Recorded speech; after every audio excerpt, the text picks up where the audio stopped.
There have been many, many reactions to Donald Trump getting kicked off the Colorado's ballot, so to speak, especially after a 4-3 ruling from the Colorado State Supreme Court found that Trump did, in fact, violate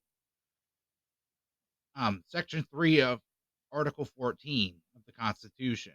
So, what that means is if you give aid or comfort to insurrectionists, you don't get to hold public office. And that's exactly what Trump did on January 6th. The Supreme Court in Colorado, the state Supreme Court, excuse me, have been on the receiving end of death threats ever since. And we're going to dive into that in a little bit. But I want to start off with Senator Tillis here. He is actually trying to amend a bill that was passed in 2002. Let's take a look at what he had to say, and this is according to a report from The Hill.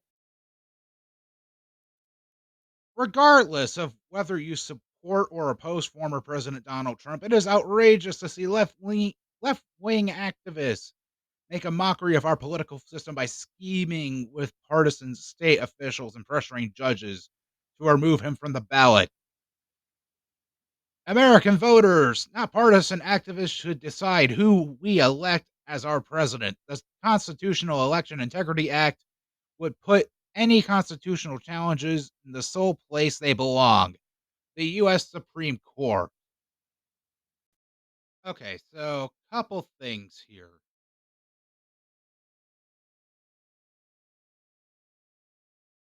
The bill Senator Thom Tillis is trying to push is set to bar federal funds for election administration from states misusing, air quotes around that word here, the 14th Amendment.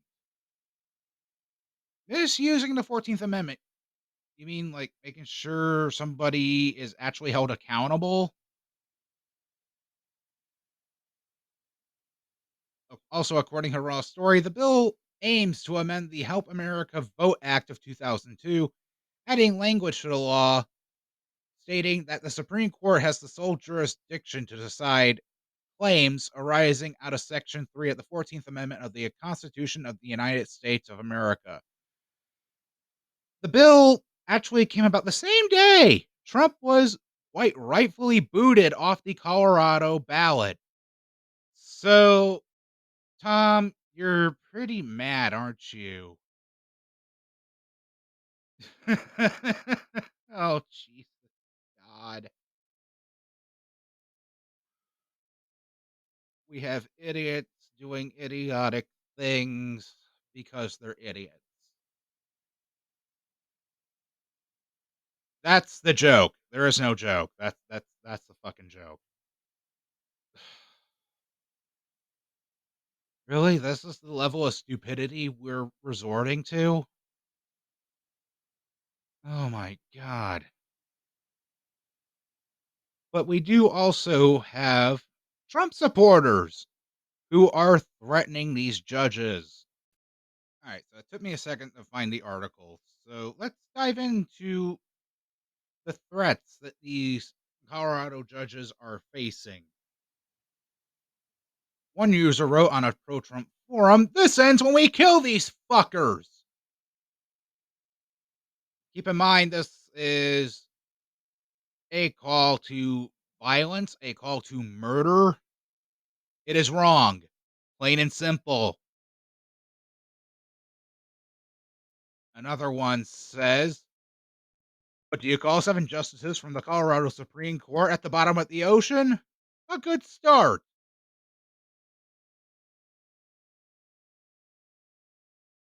Dude, you're not a comedian.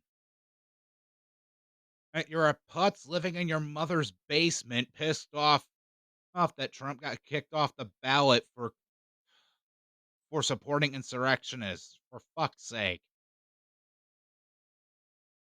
Another one says, "Kill judges, behead judges, roundhouse kick a judge into the concrete. Slam dunk a judge's baby into the trash can. Slam dunk a baby into the trash can. Thanks, idiot. You just proved once again that the Republican Party and MAGA is not pro life at all.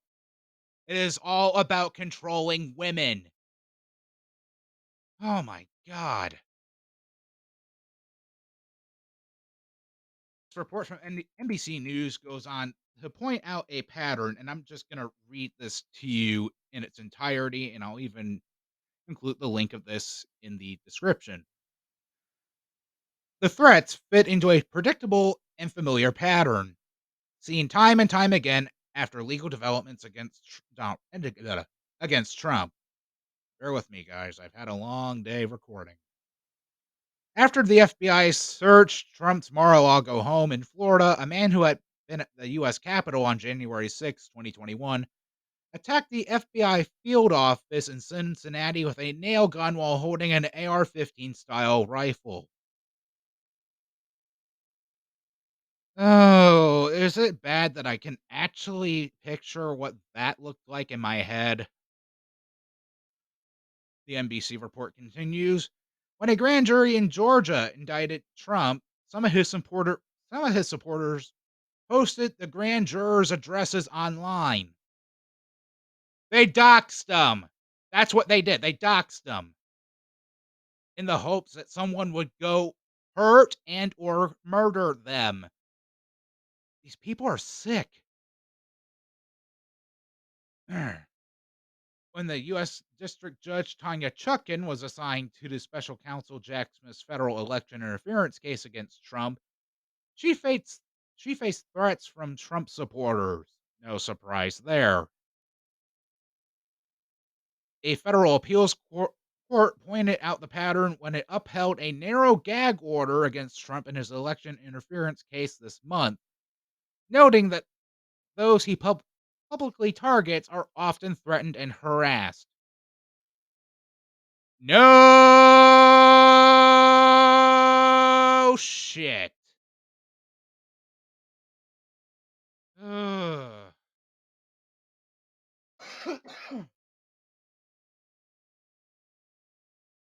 The fact that this is even becoming normalized is sickening.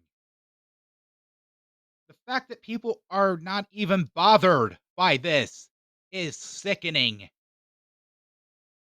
I've said this in several videos today, and I'm gonna say it again here. Wake the fuck up. Wake up. Wake up. Wake up. Now. Wake up. Come on. For God's sake. Do these people need to be deprogrammed like Hillary Clinton said? Yes. Yes. For God's sake. They do. This is not normal. Trump has gotten them so trained.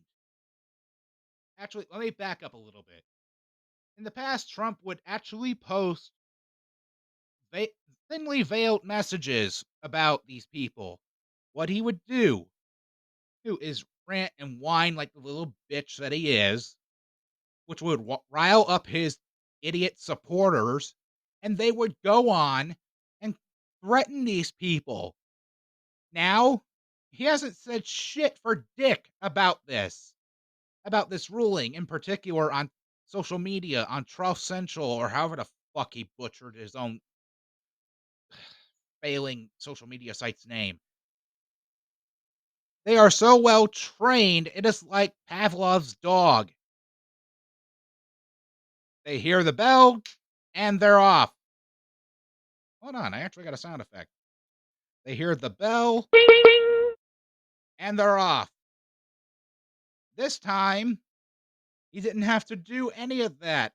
They just saw it in the news and then off they went.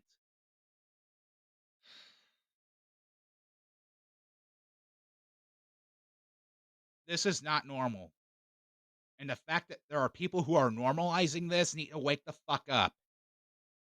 This is not normal. This is not normal. This is not normal. It's not normal. Wake up. And for God's sake, get better role models.